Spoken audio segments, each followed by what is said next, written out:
السلام عليكم ورحمة الله وبركاته أصدقائي وزملائي الأعزاء، أخباركم إيه؟ يا رب تكونوا بخير.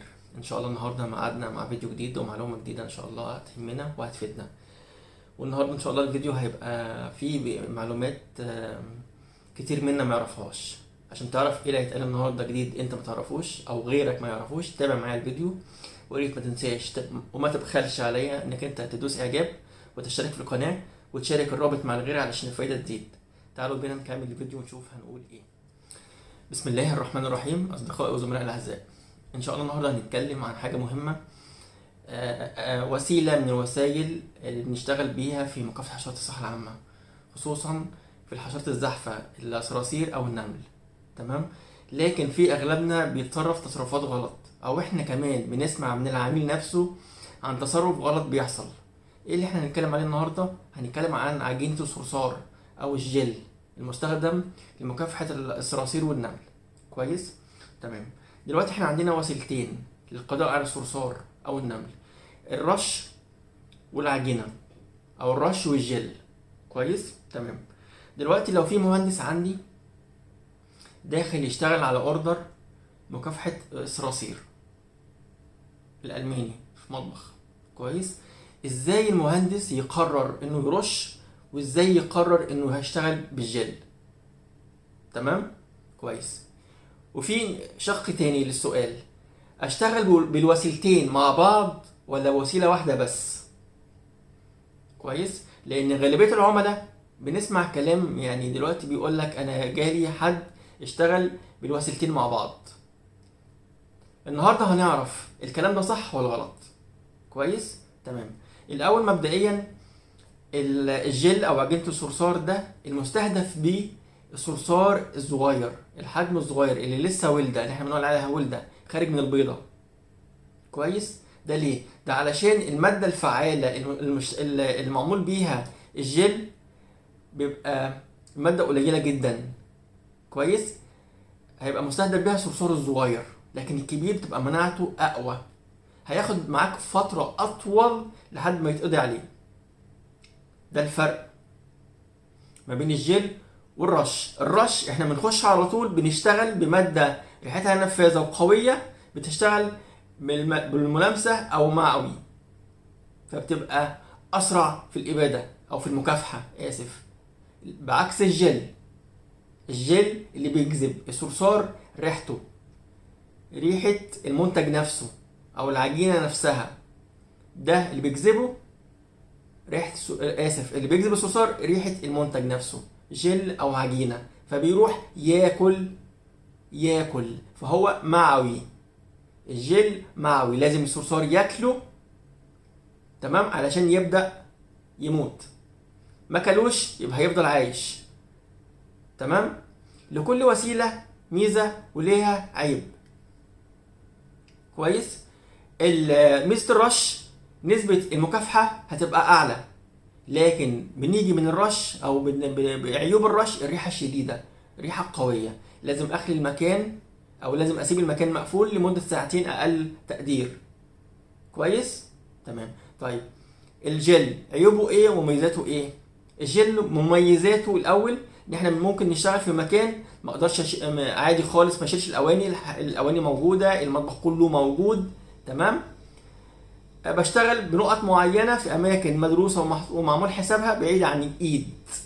يعني وأنا بفتح الكبت أو أنا بفتح النملية عندي، النقطة اللي أنا بحطها جوه النملية ما بتتعارضش مع إيدي ما بتلمسهاش، بيبقى في المفاصل، في الاركان، في الزوايا، بعيد خالص عن اليد. كويس. تمام. عيبه انه مش هيشتغل الا لما الصرصار يروح ياكله، فبيبقى اطول وقت معايا. تمام. ده بيسبب لي مشاكل مع العميل لما بيشتغل معايا وبيطلب جل، او انا بقترح الوسيله دي عليه، وهنعرف بعد كده ازاي بقترح الوسيله دي او الرش. بيفكر ان النهارده لما احط الجل بكره مش هيلاقي صرصار. لا طبعا، هو كلامه غلط او هو فاهم غلط. لازم الصرصار يروح ياكل علشان تبدأ أعراض الوفاة عليه تبان. ما كلش هيفضل عايش. ولازم افهم العميل قبل ما اخرج من عنده، لازم افهمه حضرتك الصرصار لازم يروح ياكل علشان يبدا يموت، الصرصار ما كلش يبقى لسه عايش. علشان كده انا بحط في المكان الواحد اكتر من نقطه. الصرصار ما جاش للنقطه دي يبقى هيجي للنقطه دي، ما جاش للنقطه دي يبقى هيجي للنقطه دي. هعمل شبكه حوالين الصرصار، نقط صغيره جدا. كويس، يروح ياكل هيبدا يموت، هنلاقيه مقلوب على ظهره. تمام، ماشي. امتى اشتغل بوسيله الرش وما اشتغلش بالجل؟ لما اخش على مكان والاقي كميه الصراصير كبيره مبالغ فيها، ما ينفعش الجل في الحاله دي، لازم اخش على طول بالرش. تمام، اخش بالرش اقلل الاصابه بتاعتي لاقل حد ممكن. ممكن بعد كده في الزياره اللي بعد كده احط جل، لكن ما ينفعش عندي اصابه عاليه جدا اشتغل عليها بالجل. احنا قلنا هياخد معايا وقت طويل، والعميل مش هيسمح لي بكده. العميل دفع لي فلوس فعاوز يلاقي مقابل. تمام، فما ينفعش اروح النهارده احط جل في مكان اصابته 100% والعميل يبقى تاني يوم عاوز ال 100% يموتوا. مستحيل، عمليا مستحيل. يبقى انا وانا موجود عند العميل لازم اعرفه هيحصل 1 2 3 عشان العميل يتوقع هيعمل ايه ويتوقع هيلاقي ايه. يبقى حضرتك هتصبر معايا لو انت مش عاوز ارش، لان في عملاء كتير جدا عندهم حساسيه، او الزوجات عندهم حساسيه، او الاولاد عندهم حساسيه، او الاب والام الجدود عندهم حساسيه، فبيقول لي لو سمحت معلش عشان عندي حاله عندها حساسيه او حاله عندها مشاكل في الصدر، فلو سمحت بعد اذنك اشتغل بالجل. فوقتها بقول له حضرتك حاضر انا هشتغل بالجل، بس الجل هيقعد معاك فتره اسبوع علشان تبدا الصراصير تقل عندك، مش من اول يوم هحط الصراصير ماتت. تمام، يبقى هيقعد معاك فتره اطول قصاد ان انت اخترت الوسيله دي. لكن في الحالات العاديه بخش على طول نسبه الاصابه عاليه جدا ادخل رش.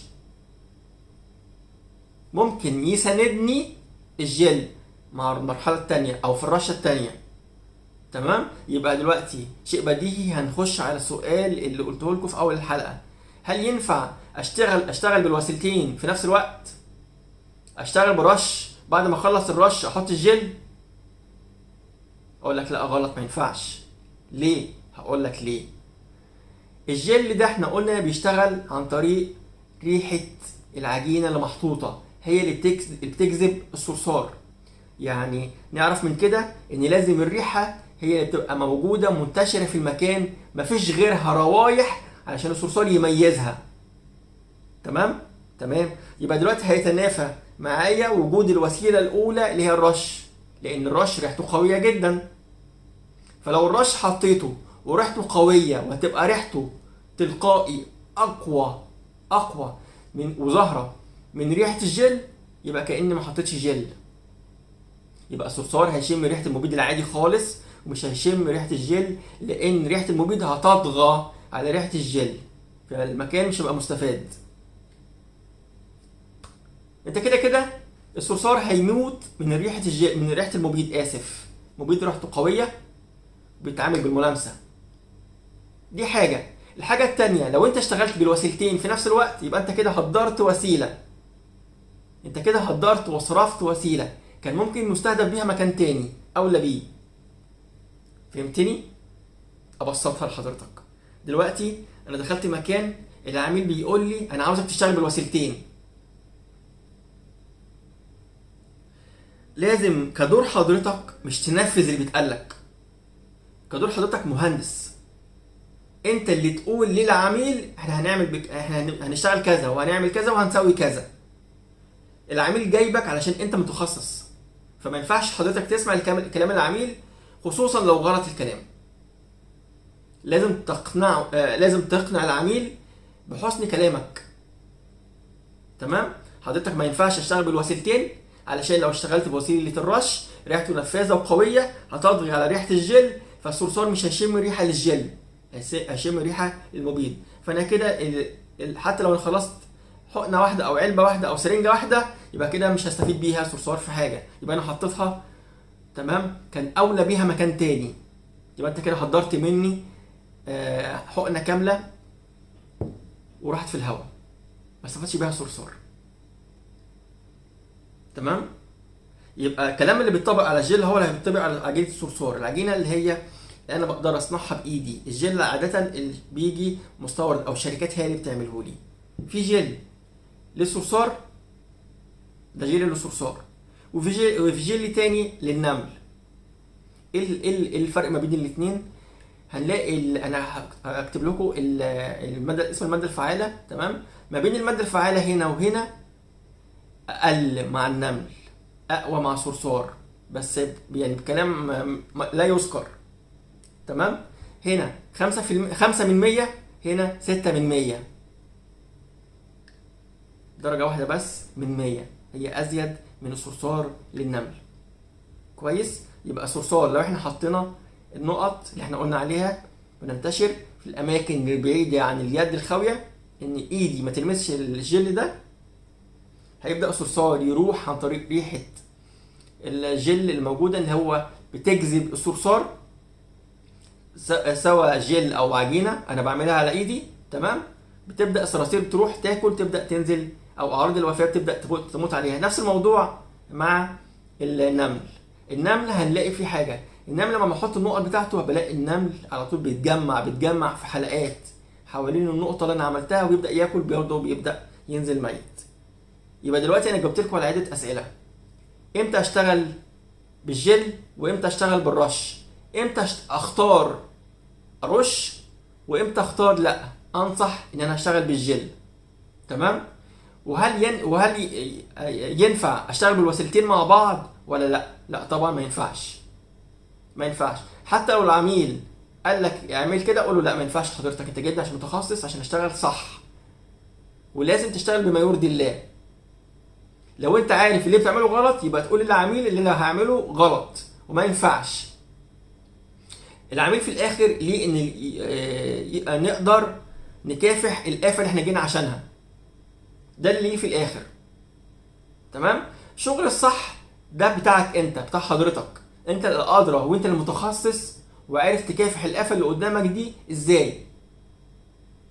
كويس. يبقى احنا دلوقتي اتكلمنا الجل، نفس اللي هينطبق على الجل نفس اللي هينطبق على العجينه. اللي عاوز يعرف مني ازاي بنعمل عجينه الصرصار بالايد يكتب لي في تعليقات وانا هقول له بنعمل ايه بالظبط. تمام. يبقى دلوقتي الجل ده وسيله